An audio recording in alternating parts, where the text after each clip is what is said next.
Welcome to The Explainer. Today, we're diving into a spiritual framework that asks a really tough question. What if getting free is only the first step? We're going to break down an analogy that uses an ancient story as a kind of map for a two-stage journey toward perfection. You know, every journey has to have a destination, right? Well, according to this framework, the end goal is right here, a spotless bride. This image from Ephesians, it's all about a state of absolute perfection. And that idea? Well, that's the whole reason for the incredibly difficult journey we're about to unpack. So here's our roadmap for today. We'll start with that end goal, then look at the Old Testament blueprint that lays it all out. We'll get into the two critical stages of the journey, look at why so few people seem to actually finish it, and then we'll wrap it all up with a final, pretty personal question. Okay, first things first. Let's really define this destination, a spotless bride. What does that metaphor even mean, and why is it so important that it becomes the driving force behind this entire spiritual journey? Well, according to this view, our time right now, it isn't just some cosmic waiting room. It's more like a training ground. The whole idea is that the church is being actively prepared, refined, kind of like an athlete getting ready for the biggest race of their life. This concept of ongoing, purposeful work is the foundation for everything else we're going to talk about. Now, this is where the analogy gets its real power. It takes one of the most famous stories from the Old Testament and completely reframes it, not as ancient history, but as a living, breathing blueprint for a spiritual process that's supposedly happening right now.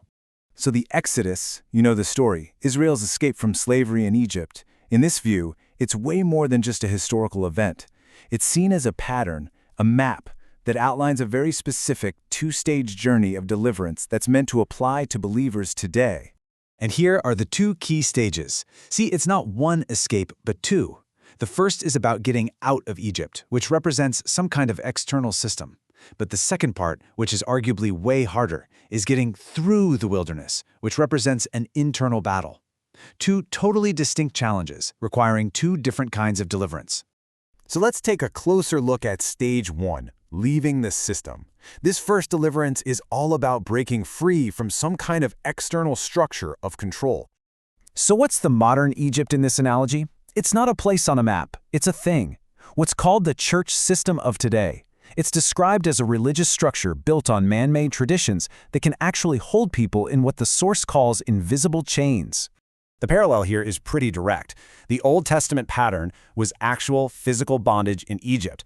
The modern application, in this view, is spiritual bondage to a religious system. So the core idea is exactly the same, it's just shifted from a physical problem to a spiritual one. Okay, let's move on to stage two. And this is where the analogy gets really challenging, because this stage happens after you've already been freed from that external system. I mean, think about it. Once the Israelites were free from their Egyptian slave masters, who was there to blame? There were no familiar rules. And in that raw, new freedom, their own internal issues, their true colors, were exposed. The analogy argues that freedom from the system is the very thing that reveals the problem with the self. The source gives this internal problem a name, self. And it's not just about ego. It's described as a deep-seated rebellion in our nature that can stay hidden as long as we have external rules to follow. But once those rules are gone, what's really inside comes pouring out. The wilderness, then, becomes the ultimate character test. So here it is, the heart of the two-stage journey. Stage one gets you free from the system. Stage two forces you to confront yourself. The very freedom you win in that first step is what puts you to the test in the second. This two-stage process, deliverance from the system and then deliverance from the self, acts as what the source calls a double filtration. And when you look at the results from that original story, well, they are incredibly stark.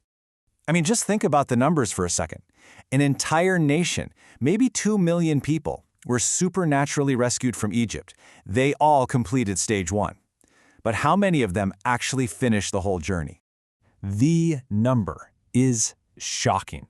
Out of that entire first generation of adults, only 2, Joshua and Caleb. The rest? Hundreds of thousands of people. They passed stage one, only to fail in stage two and perish in the wilderness. And this historical failure is then framed as a pretty serious warning. The source points to this question from the New Testament to draw a really sobering parallel. The implication is, if so few completed the physical journey back then, how many will complete the spiritual journey now? So after laying all of that out, what's the big takeaway? The source material brings it right down to a personal application. So if self is the big problem in stage 2, what's the solution? Well, the analogy points to Caleb as the answer. He succeeded because he had a different spirit, and he followed fully. And this is interpreted as the absolute key to overcoming the wilderness, a complete surrender of his own will, his self, to God's. And this brings the entire analogy down to one direct, personal question. It's asking you to look at this two-stage map and find yourself. Is your main struggle right now against an external system, or have you moved into the wilderness, where the real battle is actually against your own self? And this brings us right back to where we started. The reason for this incredibly difficult, two-part filtration process, this painful journey through the wilderness, is to achieve that original goal. So we end where we began, with this vision of a spotless bride. This whole two-stage analogy is offered as a map for that difficult journey, a process of being purified, first from the systems around us, and then from the rebellion within us.